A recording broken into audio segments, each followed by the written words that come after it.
大家好，小米欢迎大家访问频道百米清水。亲爱的观众，收听今天的分享。越是穷养自己的女人，大多命越苦，人生像是个铁罐，不打理，任其生锈，布满灰尘，会被当成闲置物品，弃之角落，让人从此不再多看一眼。朱光潜说，人生第一桩事是生活，生活需要有一份期待，需要一份舒适感，让未来充满期待。如果生活中有太多的拮据，会让自己的人生如同被限制，难以活出自我。女人如果不懂得如何打理自己的生活，也会失去光彩，好的命运也会离开她。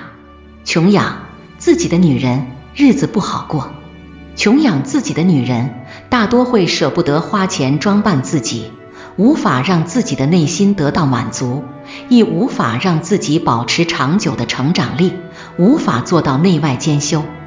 越是穷养自己的女人，大多命越苦。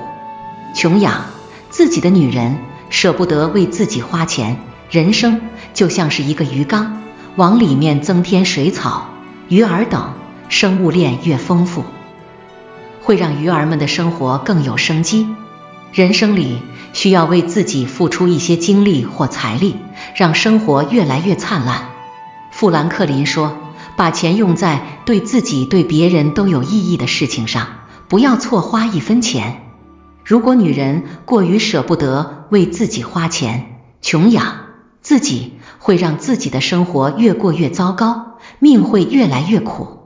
活得太过于吝啬的女人，舍不得吃穿，不想把钱花在提升自己上面，更想把钱留给家人。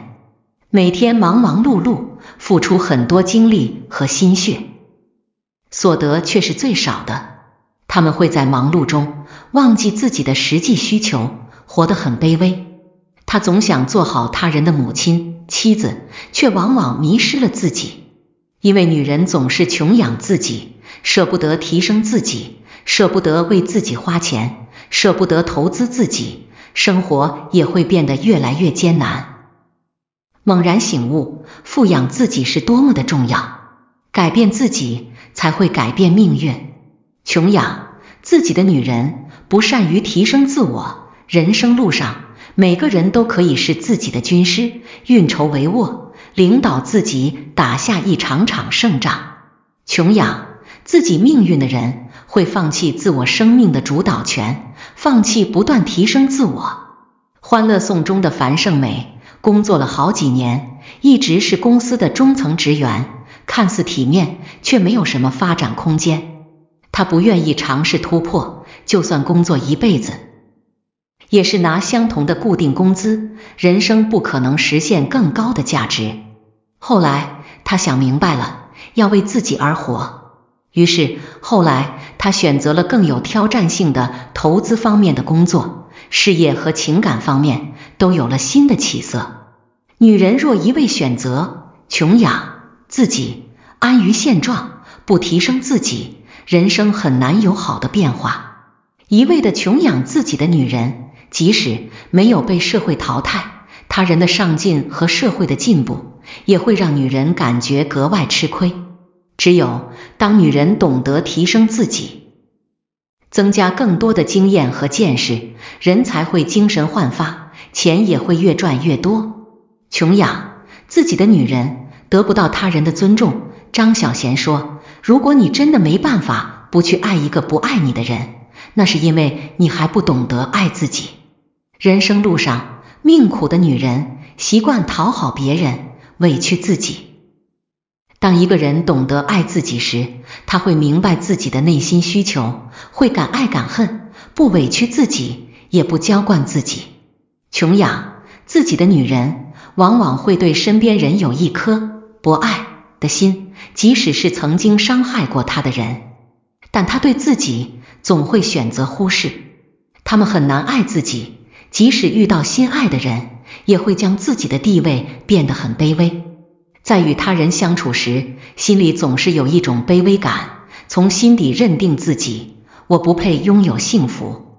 习惯小心翼翼地跟随在他人的身后，为他付出所有。穷养自己的女人，想要获得他人的尊重，就需要学会拒绝自身的廉价感，不让他人获得的太轻易，也不要轻易贬低自我。人生路上，学会富养自己。富养自己，给予自己更多的时间和精力，就能够让自己得到更多的自我关注，呵护和满足好自己。给予自己足够多的尊重，就会让自己看到更多的潜力，不断让自己提升，收获更多的新技能。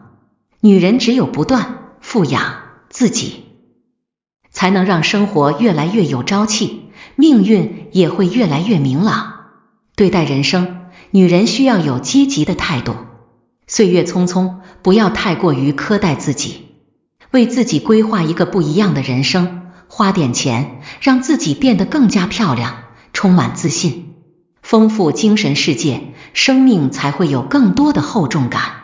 当女人懂得富养自己，便能拥有无悔的人生。